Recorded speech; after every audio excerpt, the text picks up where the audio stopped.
Girls. I am with Mind Body Dictionary and I'm here with Mary. Hi, Mary. Hi, so glad to be Hi. here. I'm so glad to have you. Mary is a nutritional therapist of 8 years, a health and wellness coach. She's been a health and wellness coach helping people with an emphasis on releasing limiting beliefs on their bodies and in their life to help them bring joy and wellness. She is a real food advocate, and you can find her on Facebook under Wise Nourishment. So we're so happy to have you and your vast experience, and I've so enjoyed learning from you over the while that we've been friends, and I'm excited to have you on our recording today. Thank you so much for having me. I'm honored to be here. Can you tell us a little bit about what you do with this limiting belief system that you have, as well as how you got into it, what led you to having a passion in this arena? Yes, thanks for asking. So my journey in learning about limiting beliefs actually came as a result of some, as is the case for, I think, many people in our own healing and growing journey, came as a result of some pretty painful life experiences. We have a son that has high functioning autism, and in the course of trying to seek out healing things for him, I came across some special diets, and it took me a long time to have the courage to try those because he was an exceptionally picky eater. But eventually I was able to work through those fears enough to go ahead and jump in and try it. And he had just an amazing experience of healing. So that happened. Gee, he's 19 years old now. So that was 16 years ago. 17 years ago that happened, and it was my first introduction to the idea that foods could harm and foods could heal. Up until that point, everything that I knew about diet and nutrition was about, this makes you fat and this doesn't. And interestingly enough, the things that I was learning about at that time are actually not true. Because that was right, it's still in the deep throes of the low fat paradigm, where everything was about, if we just cut back fat and calories, then we'll all lose weight and be happy, except that doesn't work. Yeah. So anyway, we tried some different diets with our son, and it was wildly successful. A lot of his autistic behaviors were significantly reduced, and that got me into just being really fascinated with nutrition and the body. And then over the course of the next few years, I studied more and more. I have had an autoimmune disease that also was causing a significant amount of pain in my life, and so I started doing more research and tuning in more about how to heal that. I had gone to a bunch of specialists, and all they wanted to do was put me on a drug. And I was like, that's not going to work for me. I'm not going on a drug for the rest of my life. There's got to be a better answer. And so I started tuning in to my own innate guidance. Some people call that following God and divine inspiration, but I was led and guided to learning how to heal the body through nutrition.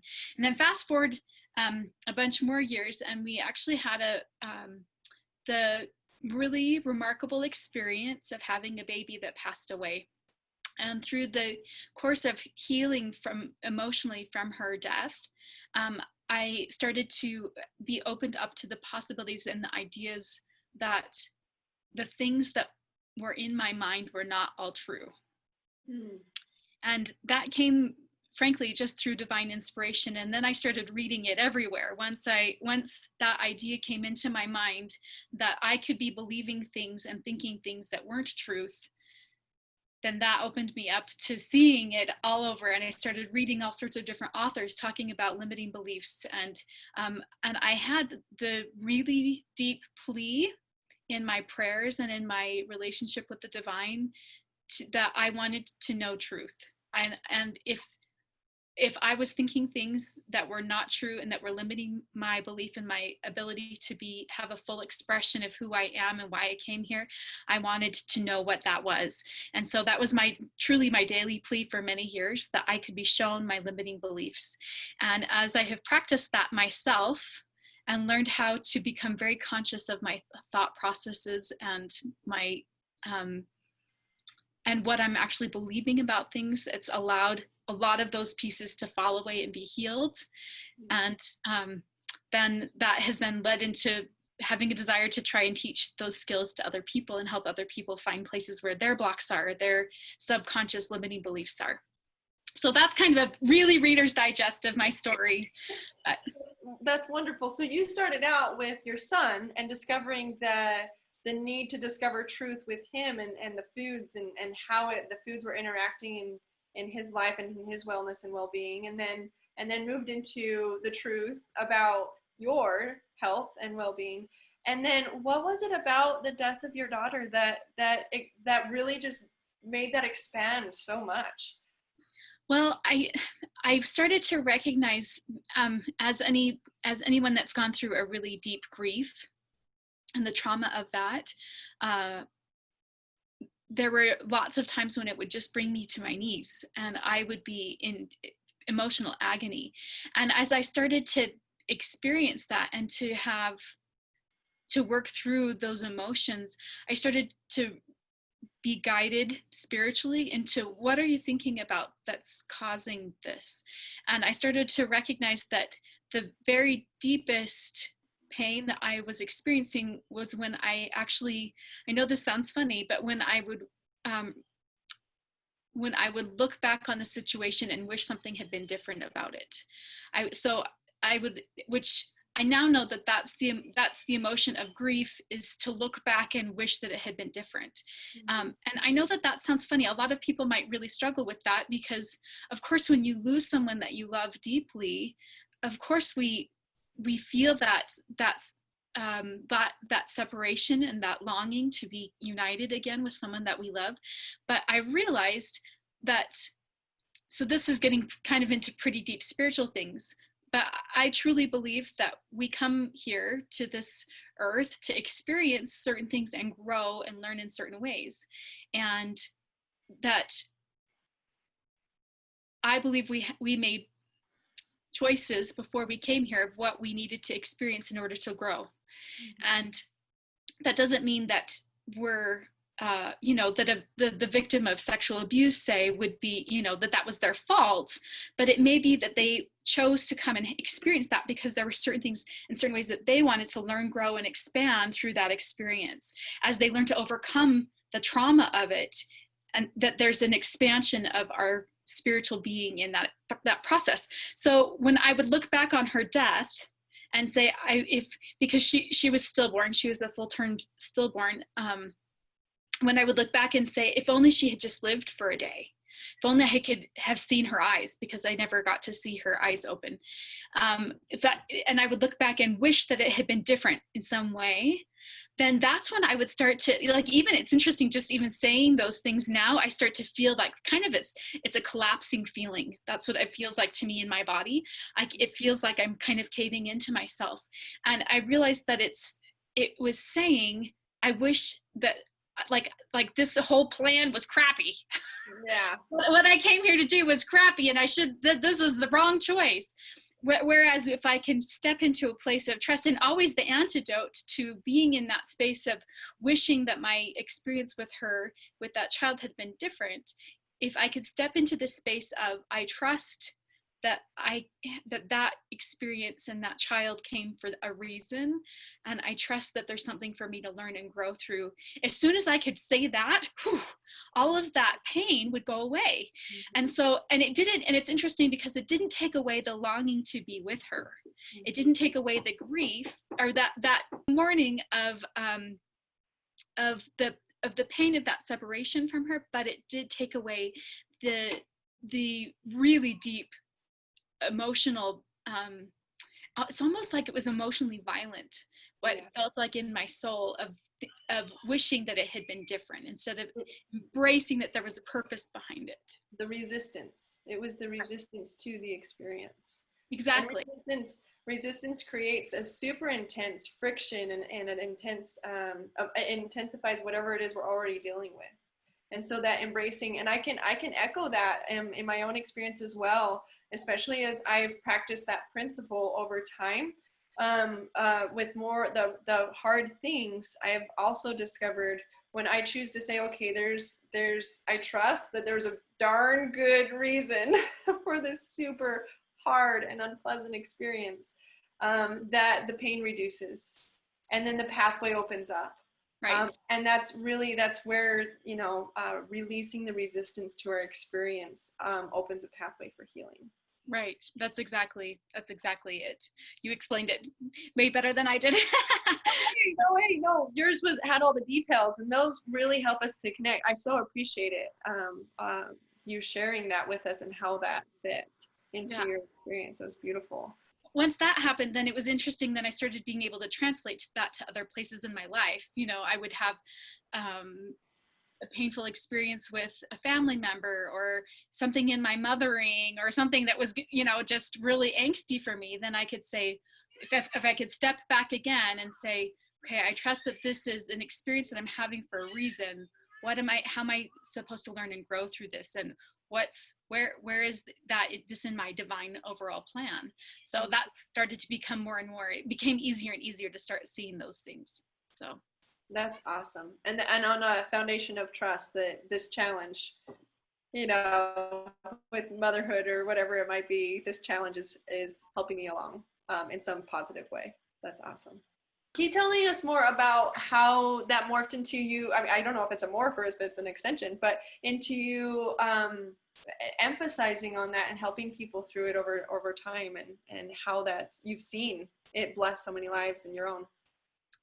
Well, then I also, just within about a year of the death of our daughter, I went back to school and to become a nutritional therapist. And there's a lot of truth also to the ideas that as we feed our bodies the right things, and as much as possible can avoid things that cause our bodies to experience too much toxic overload, it allows our body to kind of vibrate or be at a higher state of existence. And so I started doing that work with people. But it's interesting because I also come from a very long background of emotional eating patterns, like many, many generations of emotional eating patterns. And so as I also started having tons and tons and tons of knowledge about what my body needed and what it didn't need and really wanted to avoid, I found myself still all the time in lots of places self-sabotaging. So then that led into doing a lot of work in healing emotional eating and learning how to overcome our beliefs about that.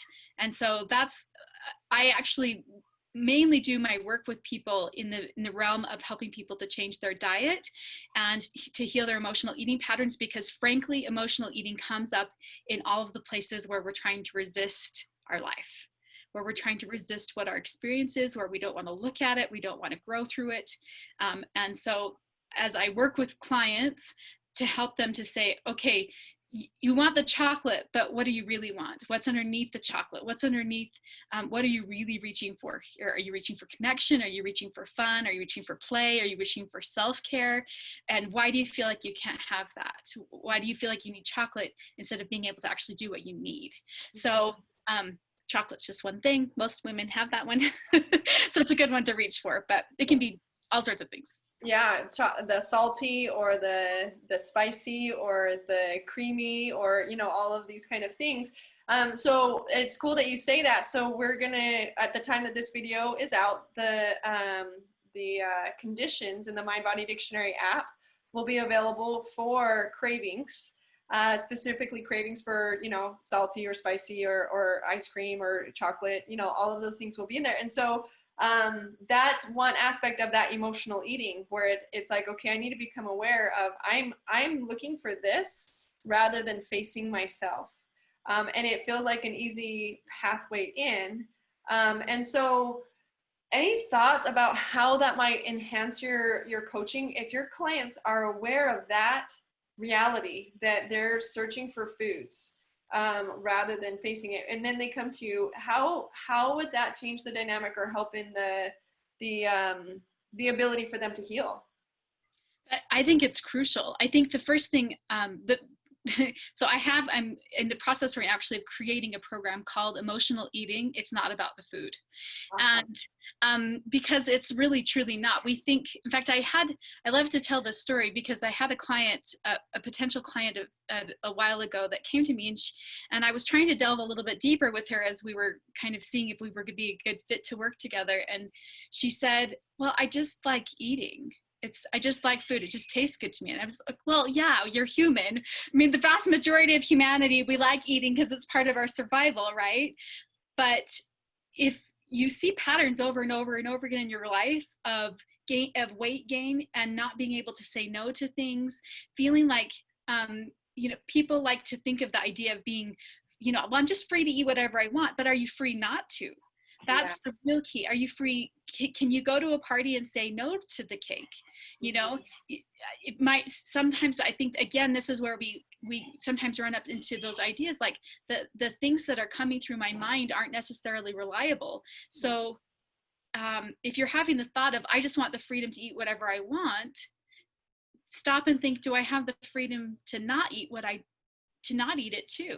Can I show up to a party and say no and not feel like I'm deprived, or I don't get to connect, or I don't get to have fun, or and that's those things are pretty deeply held. So if the first thing is, I think, recognizing those places where you're hitting up hard against and resistance to change.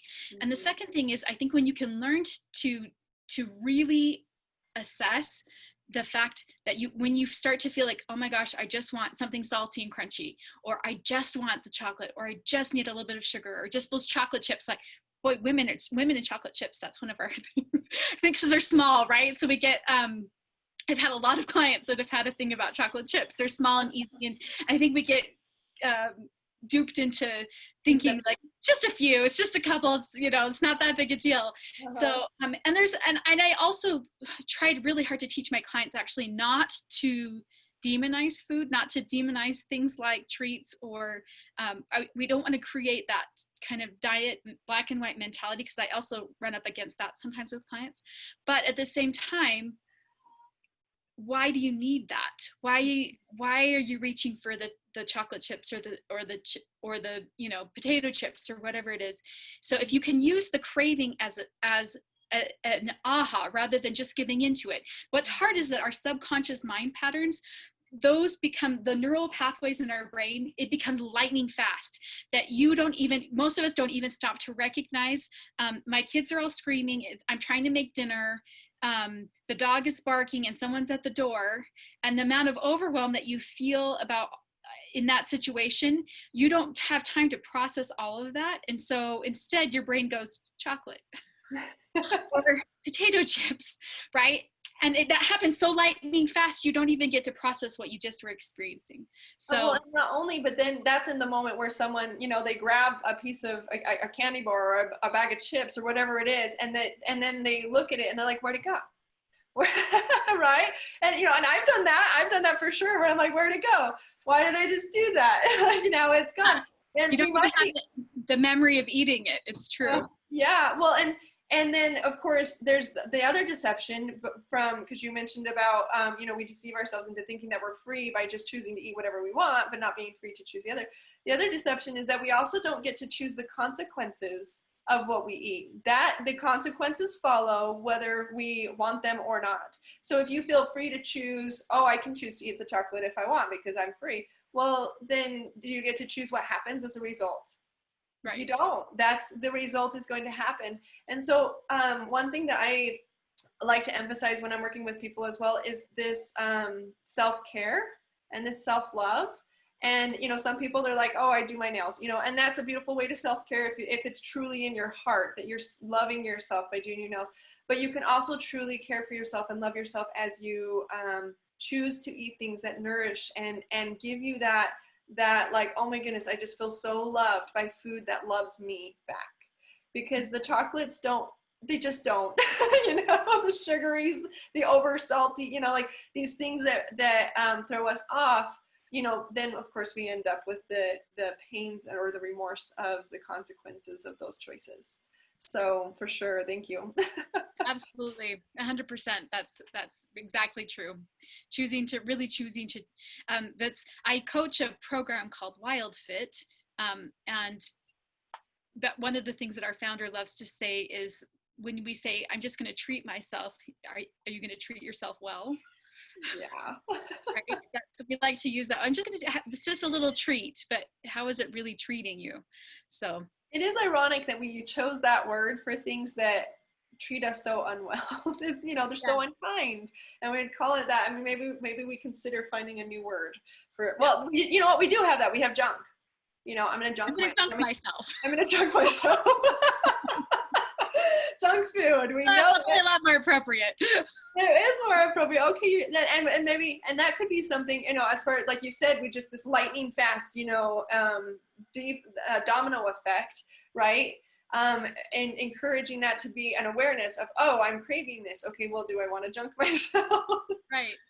Or what can I do to truly be there for me? Like really just be, and even look at it from like, I'll be there for my inner child or whatever it might be to really love myself truly at this time. So of stress, of pain, of Right. sorrow, whatever it might be. Right. I want to share a quick story that was really powerful for me actually recently. And I'm still in my journey. I come from, I don't even know how many generations of emotional eaters. I mean, deep emotional eaters, where it's almost like that's the entire relationship with food is it's all emotional eating. Gotcha. And, or at least that was a lot of my own experience, Yeah. and with dealing with a lot of things. So I'm still in process. That's all I'm saying. I still sometimes emotionally eat, but thankfully my turnaround is much faster than it used to be. Like one binge of emotional eating used to last for days or weeks or months even, and now I can turn around within an hour or two, and that's really remarkable actually. Yeah. I was going to say, I think we all do. If you are human, then there is a time that you Emotionally. do that. I was talking to Ron, who, on this channel, people will have watched him as well if they're watching the things that are on here. And he was talking about when the pandemic started and there was this lockdown and all this stuff was going on. I talked about how my cravings and everything went through the roof. And he said that he went into where his appetite went way down. And both of them are survival, And so I thought, wow, that's so interesting that we can all have all these different responses, but that doesn't change that we're human. We have responses to the stress in our life. Right. And so long as we're living and breathing, we're there. And the point is to have tools and mechanisms that really work to help us to rise into our highest self as often as possible. Yes. So. Yes. Thank you for making that clarification and distinction, because that's really important to recognize. It's one of the really important things in trying to learn to overcome emotional eating is that you have to get out of the shame of it. You have to, because there's so much shame usually in the emotional eating pattern, that as long as you continue that and the hiding, that's a big part of it, has been a big part of my pattern, is that my emotional eating is almost always in secret. So I have to get out of the shame of it and the hiding part. So anyway, but I had this really interesting experience. It was a few weeks ago during, the very strongest part of this pandemic and the quarantine. And I have 6 children living at home with me. I have 8 children total, but 6 that live here. And it was one of those less smooth days. We'll just say that. and I had a very, concise meal plan that I had been doing really, really well actually with really staying with that and honoring my body in the way that I knew that it wanted to. And that day it fell apart. I started with a nibble of this, a nibble of that. Next thing I know, I'd eaten 4 paleo chocolate chip cookies and, half a bag of cassava flour chips. And I was like, that was not on plan. And I felt I didn't feel great physically, but most of all, I felt like emotionally disappointed in myself that I'd gone there. So I was journaling about it. And as I was journaling about it, usually that will help it to dissipate for me. But it actually got worse. And it kept building and getting worse. And I was like, what is up? I wanted more than anything in the world to go make some caramel popcorn. Like it was like, I was like, I can make it with maple syrup, but be a little bit healthier. And, I was ready to just check my computer across the room and go make I probably had the impulse at least half a dozen times, just throw the computer on the bed and go make the popcorn. And And then, so finally I had this, I was able to just stop and go, okay, whoa, there's something here that's obviously I'm not connecting to because it's not clearing. So I stepped back, and this is a technique that Eckhart Tolle calls being the watcher. If you've ever studied the work of Eckhart Tolle, this is from his book, The Power of Now, but he calls being the watcher so that you step back from the dialogue that's going on in your brain and you become the watcher of the dialogue. And then as soon as I did that, I got this little sense, your inner child thing is what reminded me of this. I got this sense of like, what's wrong? And there was my little inner 5-year-old, and she's like, we're not having any fun right now. And making caramel popcorn is fun. Like, you're right, we haven't had any fun today. This has been a no fun day. And as soon as I said that, I've never had it be this dramatic. It was gone. I didn't want it anymore. It was completely gone. So I think a lot of times if it keeps pressing in harder, then you have to step back and say, what are you really trying to communicate here to me? Yeah. And then that inner child, because a lot of times it is our inner child that's having an issue. So for sure. That's so cool. That's such a great story. And I love how it was just so sweet. And the pathway to it that's interesting is your stomach, or your, that craving that was the thing that was getting your attention, right? Like, hey, you need some happiness, some joy, some fun in your life. And that you were able to connect with that. So did you go have fun? Did you do something? It was pretty late by that point, so I think I went to bed, which is like, that's kind of like the adult version of having fun, right? But yeah. But the next day I did. Sorry, that was so wonderful. Okay, yeah, I love going to bed. I love it. I'm like, I'm just gonna get into bed and just go to sleep. So, but the next day, but it was maybe a cue that overall, maybe not that day, I wasn't able to go out and create a fun experience, but that overall, maybe I needed to look at my life and say, we need to create and cultivate more play and fun. Yeah. Which then I then worked on, and it's gotten better. So. That's awesome. That's awesome. And sometimes it's just seeing the fun in what you're doing. That's, especially as an adult, obviously, kids, they just do it naturally. That's the essence of what they are. But as adults, sometimes it's a matter of seeing the fun in what we're doing. And fun is in our work, and fun is in our play, and fun is in our parenting. And, we can find it if we look for it. So right. That's awesome. And just that paradigm shift relieved the craving. So Mary, tell me, where can people find you? I'd really like, once you finish that course you're developing, I'd really love to have that on the app where people can link into it just really easily. Other than when that's completed, we can get that on the app. We can have it maybe under one of the cravings resources things where they can click in and find that class. And I can put a little note in the description below once that all happens. But where can people find you? Where can they find your class, your Wild Fit courses, your health coaching, the Wise Nourishment? Yeah, so I'm still in the development of a website so that I can have all these things together. But for right now, the best place to contact me is at Wise Nourishment on Facebook. And you can also send me an email through wisenourishment@gmail.com. So it's just spelled the way, just the normal way of spelling, wisenourishment@gmail.com. So, and I'm always working with private coaching clients, and I take periodic groups through the Wild Fit program, which if you're interested in doing some pretty dramatic health change, it's one of the best methodologies that I've ever seen at helping to guide people through the process in as gentle a way as possible through making pretty significant dietary changes in their overall eating patterns. So I love the program, and I'm pairing it up with my emotional eating course to help people to find the most lasting change in their own relationship with their body. Awesome. I love that. Well, thank you so much. Thanks for coming on and sharing that all with us. And you can all find her on the link in the description below, as well as through the app on the resources. So thank you so much, Mary. Thank you so much for having me.